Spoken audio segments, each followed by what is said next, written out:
Okay, start things up here in three, two, one. Hello, Trojan fans, and thanks for joining us for an update with Director of Athletics, Brent Jones. And Brent, our fall sports are fully underway right now with football, soccer, volleyball, cross country, fully in action, tennis and golf also in the midst of their fall seasons right now as well, too. How are things going so far with all these teams? Thanks, Kyle, for having me on. Really appreciate our what our student athletes are doing right now in the fall. You see our soccer team that's competing at levels that we have not really seen over the last few years. Our men's and women's tennis fall has gotten underway and gotten off to a good start. And we're in the middle of our fall season with men's golf under Clay Bounds, our new head golf coach, as well as Randy Keck on the women's side. And so they're pounding it out there as well, doing pretty good.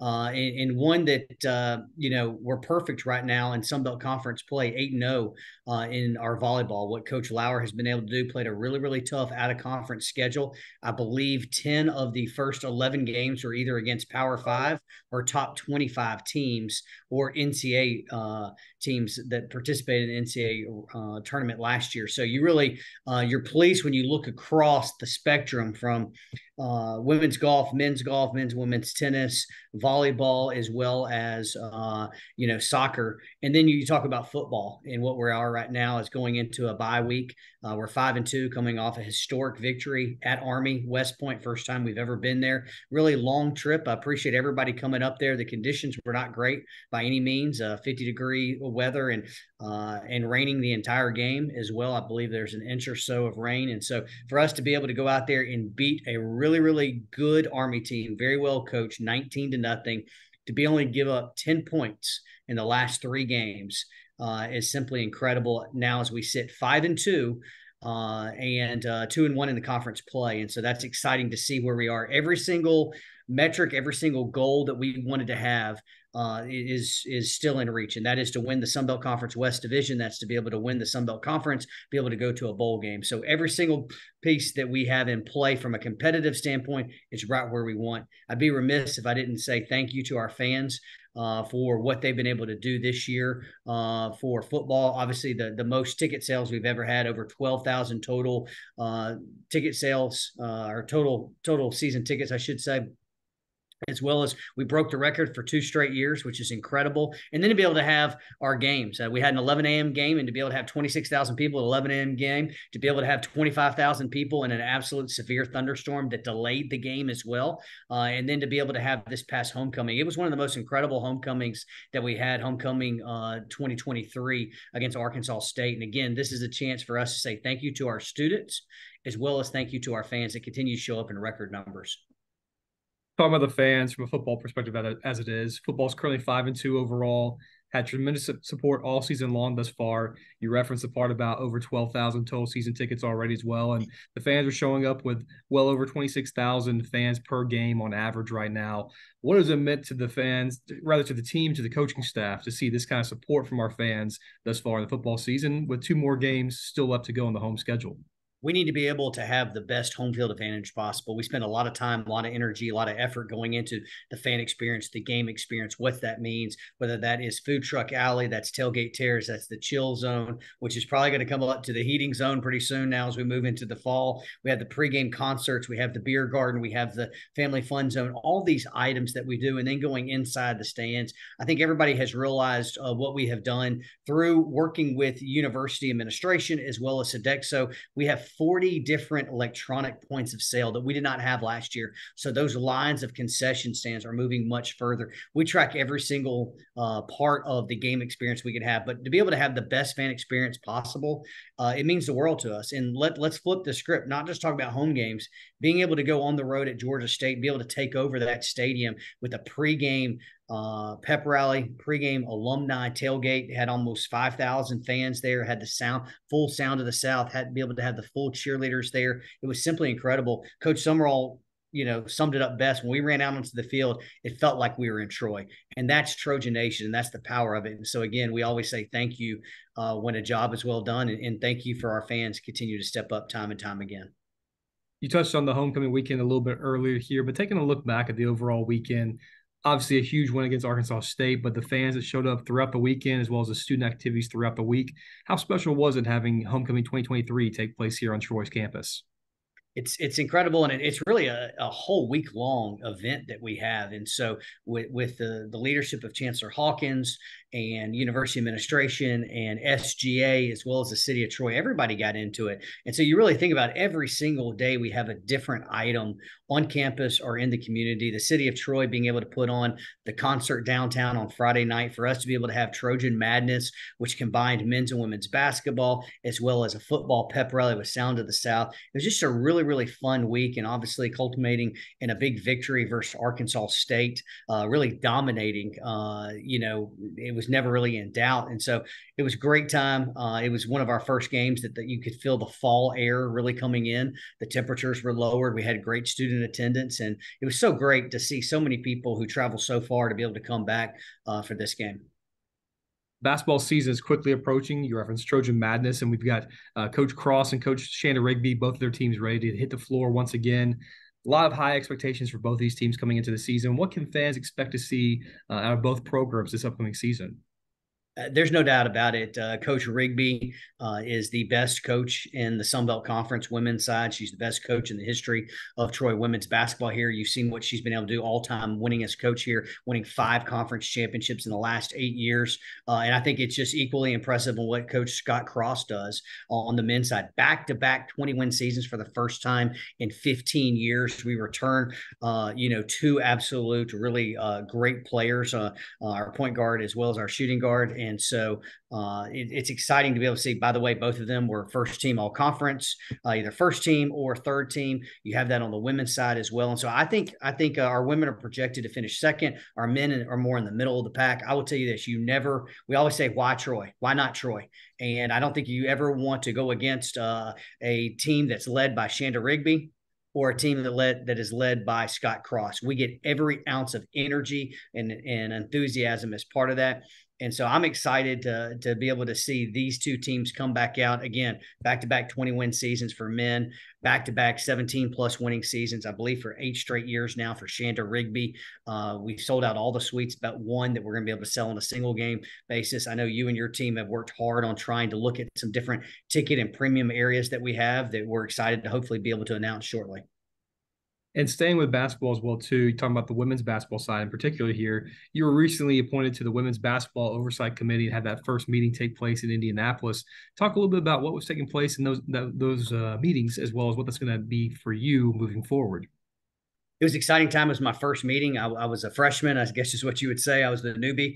There were a few of us as well. There's coaches that are in that committee, as well as administrators, and to be able to really see every single detail of women's basketball, from the calendar to the transfer portal to the timelines to the recruiting. It was great. It was 2 days up in Indianapolis. We also had an update with about the name, image, and likeness on what the NCAA is going to propose and move forward. We met with the men's basketball oversight committee, and then we all met as a group together to go over all of basketball and what that is. And so I leaned on Coach Rigby as well, wanted her insight on some certain items that we had. Also spoke to Coach Scott Cross. And so it's really good anytime that you can provide information, access, and knowledge from the Sun Belt Conference point of view, as well as Troy University. And so it's great to be part of this very important decision-making committee. We've got a lot of things taking place when it comes to our next home football game. It'll be the Battle for the Belt, which has obviously got a lot in itself as it is. But as we take on South Alabama on Thursday, November 2nd, we have a nationally televised game on ESPN2, 6:30 p.m. kickoff. Several things taking place as we have our Defend the Vet campaign. It's a 4-quarter party for our students, as well as honoring one of the greatest of all time, Carlton Marshall, the NCAA's career record holder for tackles, So a lot of these things taking place as part of this game. Let's talk further about what all is going into this massive game day atmosphere. Well, look, I'm really excited about this game. Anytime you could have nationally televised game, you already saw that with JMU. You saw that with WKU, to be able to have nationally televised. This will be a different group as well. This is the ESPN2, if I'm not mistaken. And so really be able to highlight our university, be able to highlight our amazing city, to be able to highlight, our programs as well as our football, and then to be able to celebrate Carlton Marshall, who's also from Mobile, NCAA all-time leading tackle record holder, as well as obviously Troy University and the Sun Belt Conference. Really be able to lift him up and celebrate him. A lot of people don't know his actual plight to Troy. He was a walk-on, preferred walk-on, did not have a scholarship, worked his absolute tail off to be able to get onto the field, and then never left the field. And so with that COVID year, was able to get an additional year and really made the best for it. Because of that, he really led our defense, along with some others as well, last year to be a top 5 defensive team in the nation. And so it's exciting to be able to have him back. He's actually embedded with our football program, volunteering right now. But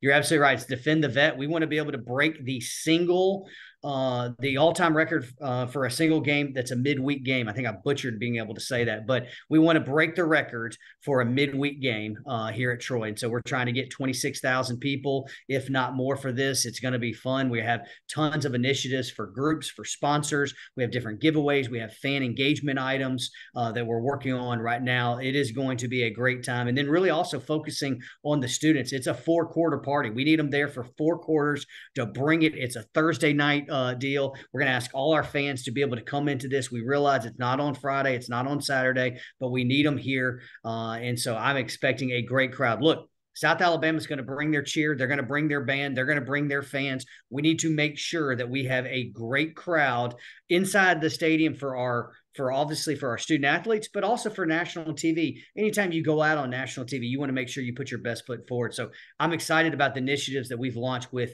Defend the Vet, as well as the 4-quarter party that we're implementing as well. And shortly thereafter, the Trojans will take on Louisiana for our regular season home finale on November 18th. It'll be a Saturday, 2:30 p.m. kickoff. It's military appreciation, but also it is Larry Blakeney Day at the Vet, as we'll get a chance to honor one of the greatest of all time, the all-time wins leader in program history, and the man who the field is named after. Let's talk a little bit further about, one, Coach Blakeney's legacy, but also what they'll mean like to have him come back and get a chance to engage with his former players as well as our fans that day. I think everybody knows that Coach Blakeney has gone through a few health scares recently, and this is a way. It's been almost a decade now since he has roamed the sidelines at Veterans Memorial Stadium and Larry Blakeney Field, as you mentioned. And so this is one way for us, really, before much more time passes by. I'm so appreciative of Miss Blakeney, Janice Blakeney, and what she's able to do, and to be able to bring Coach down and hopefully have his family here, and hopefully have hundreds and hundreds of former players, coaches, and staff. We have a pregame tailgate for him. Prior to the game, we're going to recognize him during the game and have everybody that's been part of his program during those years to be able to come be on the field with him as we honor and recognize him. We have some special different items, whether that be videos from special people that he coached, interacted with, as well as we're going to have merchandise that you can purchase, Larry Blakeney. And so this is a way for us just to really thank him. He's the GOAT, as they talk about. And so I'm so appreciative of him and his family allowing us to be able to honor him for our last game.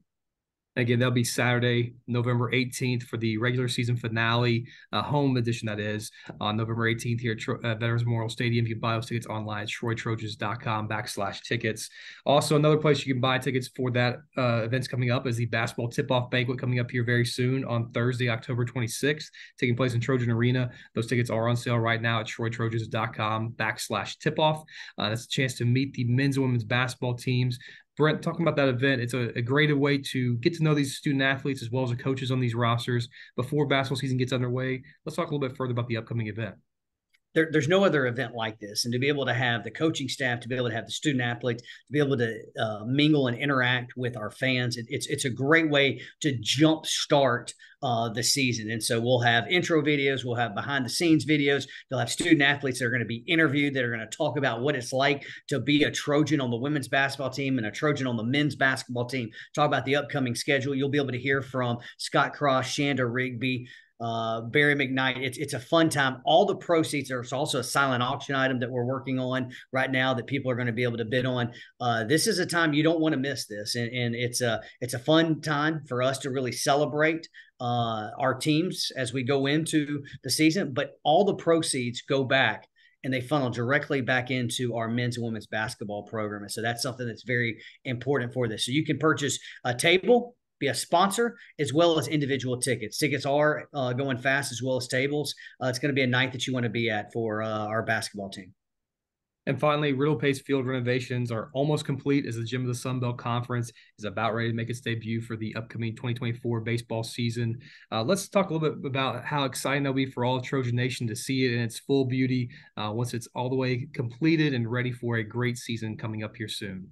So appreciative of university administration led by Chancellor Hawkins and his visionary leadership, and for us to be able to really finalize this project. And so we're putting the finishing touches on it. Our actual baseball coaching staff has been able to move in out of the lot center. The lot center is going to be changed a little bit. So currently on the second level is where the coaches' offices were. On the first level, we had the players' lounge as well as we had the locker room. That is now going to change. We're going to have an actual team meeting room, which is we've desperately been needing. So that first floor, excuse me, the second floor of the lot center now is going to turn into a former letter winners locker room, whether that be minor league and major league, for them to be able to come in and be able to utilize. We're also going to have nutrition. We're going to have a players lounge and a team meeting room, all 40, 50 people be able to get into one space to be able to do. And so now that's starting, that project is done. Riddle Pace Field, it's come in and it's absolutely beautiful to be able to see. We're in the process now of working with our branding company to make sure that we effectively tell the story of Troy baseball, which is so impactful. All of our different, whether that be conference championships, as well as NCAA regionals, and then obviously our 2 national championships. So we want to be very impactful for what we have on the concourse, as well as the rotunda, into the RBI club, which I think is just going to be, once fans see this, it's going to blow them away. The level of detail that we have to be able to be inside, outside with the TVs, being able to pipe the radio in, to be able to have pregame food, during the game food, to be able to sit outside. It's going to be a class among themselves. It's going to be the gym of the Sun Belt Conference. And so we're working on that now. Another piece that we're really excited about is the video board aspect. We're going to get a new speaker system for Riddle Pace Field, as well as we're going to be able to have a brand new video board, which will be the largest in the Sun Belt Conference. As part of this, softball is also going to get a new video board, and so that's going to be really nice to be able to affect 2 programs. Is great. We're working through Dectronics with that as well, and then the last piece I would say that's going to affect the fan experience is we're going to have a permanent merchandise area, which we have not had in Riddle Pace Field on our concourse. And I believe it's almost a space of about 20 by 40, fully enclosed, AC as well. And so it's going to be nice when you go to it. You can think about how you go to the Braves game, or you can think about some other items, whether that be the biscuits up in Montgomery. We got a great partnership with them, but you're going to be able to go in there. We're going to have really, really nice merchandise, working with either Trojan Threads, which is our Trojan Warrior Club partner, or Barnes and Noble as they continue to progress and move forward with it. So we're really excited about it, Kyle, and hopefully we'll be able to have the branding done in the next month or 2, and then prior to the season in February, be able to have a ribbon cutting ceremony and grand opening for it. Well, thanks so much for the time and the information today. And fans, for further information, be sure to visit TroyTrojans.com. And if you're taking these, you can visit TroyTrojans.com/tickets. Thanks so much for joining us today, and go Trojans.